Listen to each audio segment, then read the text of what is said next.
And we begin this Sunday morning with breaking news on President Biden's handling of the United States' most sensitive information. We now have new information on the bulk of documents that Joe Biden donated to his alma mater, the University of Delaware.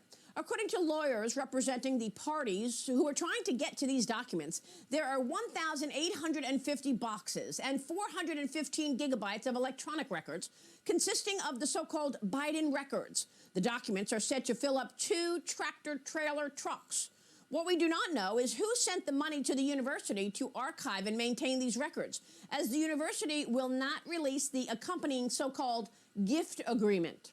Meanwhile, this upcoming Tuesday, the General Counsel for the National Archives and Records Administration will sit for an on-the-record interview with the House Oversight Committee over classified documents found at multiple unsecured locations, including Biden's Delaware home and his office at the Penn Biden Center. This comes as, according to Senator Ron Johnson, an email from Hunter Biden in 2014 about Ukraine to one of his business partners looked suspiciously like it was taken directly from classified information that the State Department gives members of the Senate when they travel overseas. This email from Hunter Biden to Devin Archer. Joining me right now to discuss all of this is Texas Republican Senator Ted Cruz. He's a member of both the Judiciary and Foreign Relations Committees and is calling for a hearing on all of this. Senator, it's good to see you this morning. Thanks very much for being here. Good morning, Maria. Good to be with you. Well, first, let's talk about this email from Hunter Biden to Devin Archer. It's quite specific, and we don't know where Hunter Biden got this information. But as you know, your colleague Ron Johnson is raising his hand about it. The email reads, some sort of decentralization will likely occur in the East. If it doesn't, the Russians will continue to escalate their destabilization campaign, which could lead to a full-scale takeover of the eastern region, most critically Donetsk. The strategic value is to create a land bridge for Russia to Crimea. Your thoughts on this email and your calls to get a hearing on what specifically is in these documents that have been identified at unsecured locations? Well, the one thing we know for sure is Hunter Biden didn't write that. Hunter Biden is not an expert on Ukraine. He's not an expert on Eastern Europe. He's not an expert on Russia. But that email did help get him on the board of Burisma. It did help get him paid $83,000 a month because it showed a level of expertise, not coming from him, but he was getting it from somewhere. That's clearly from some sort of briefing. We don't know whether it was a classified briefing or not, but that is the sort of analysis that is often within a classified briefing. And this email is unusual in the Hunter Biden emails. There's a level of scholarship and erudition that if it magically appeared, somehow it doesn't appear in the other emails he's sending. The obvious question is, what was he cutting and pasting from? What was his source? And it raises the natural inference that Hunter Biden had direct access to these classified documents. We do know that Joe Biden, it seems everywhere they search for classified documents for Joe Biden, they find it, whether it is Wilmington home, his Rehoboth Beach home, whether in his garage next to his Corvette, whether in the room next to his garage next to his Corvette, whether in the Penn Biden Center. It seems he leaves classified documents wherever he goes. And we also know that Hunter Biden at times was declared his residence to be those very same places. And so I believe the natural next step that is necessary is for the FBI to examine the 1,850 plus boxes of documents from Joe Biden's Senate tenure that's at the University of Delaware. And I also believe it is critical for the FBI to search Hunter Biden's home and office residences to make sure there are no classified documents there. Given all the evidence that's piling up, we need to ascertain who's had access to what and when. Senator, it's very concerning that we have no idea what these documents are. So I want you to talk to us about what these documents could be. You and your colleagues have been asking to get access to these documents. Certainly every member of the Senate Intelligence Committee wants to see these documents. They say enough is enough, but the DNI said no. She just basically said no. And what we have here is a letter to Newt Gingrich, the former Speaker of the House, from the lawyers investigating this. And they are telling us that there's 1,850 boxes of the documents, enough to fill a tractor trailer, and the 415 gigabytes of electronic records. But the University of Delaware will not release who paid, who funded the archival and the maintenance of these documents? Was it Communist China? Well, that's certainly a reasonable inference. It seems Joe Biden, certainly when Joe Biden went to Penn, Communist China paid millions of dollars to fund what he was doing.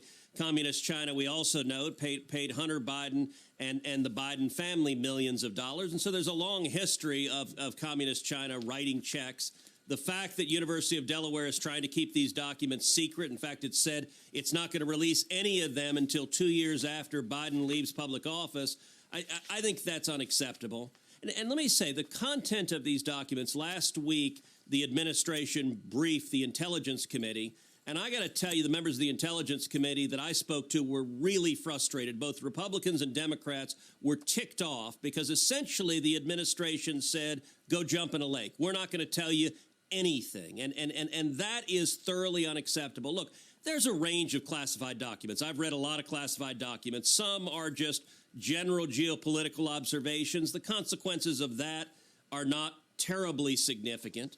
But there are other classified documents that involve sources and methods that implicate how we gather secret information. And some of the most delicate are those that can endanger the lives of covert operatives. We don't know if any of these documents fall into that category.